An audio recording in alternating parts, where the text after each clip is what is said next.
నేనే ఒక అద్భుతమైనటువంటి సాక్ష్యాన్ని 1990వ సంవత్సరంలో నేను ఉద్యోగానికి రాజీనామా చేసినప్పుడు నా తోటి ఉద్యోగస్తులు నెలకి 2 నుంచి 3 లక్షలు సంపాదిస్తున్నారు. ఒకవేళ అదే ఉద్యోగంలో నేను కొనసాగితే 4 లక్షలు సంపాదించి ఉండేవాడిని. అది నా స్థాయి. ఆ హోదాలో నేను పనిచేస్తూ ఉన్నవాడిని. దేవుడు నన్ను పరిచర్యలోకి రమ్మన్నప్పుడు పరిచర్యలోకి వచ్చిన తొలి దినాల్లో తినటానికి తిండి లేదు, నాకు పస్తున్నాను. నేను బండి మీద లేకపోతే బస్సు మీద ప్రయాణం చేయడానికి వీల్లేక 12-13 కిలోమీటర్లు నడుచుకుంటూ వెళ్ళాను. 23 కిలోమీటర్లు రూపాయి మరమరాలు కొనుక్కొని తినుకుంటూ వెళ్ళిన సందర్భం ఉన్నది. మరమరాలు ఎందుకు కొనుక్కున్నాను తెలుసా?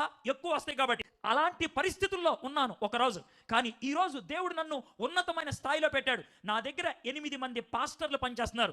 8 సంఘాలు ఉన్నాయి. ప్రతి నెల 80,000 రూపాయల జీతం వాళ్ళకి ఇస్తున్నాను. నేను తినగా వాళ్ళకి పెట్టే స్థాయికి దేవుడు నాకు తీసుకొచ్చాడు. ఎందుకో తెలుసా? దేవుడి మీద ఆనుకున్నవాడు ఎప్పుడు సిగ్గుతో తలంచుకోడు.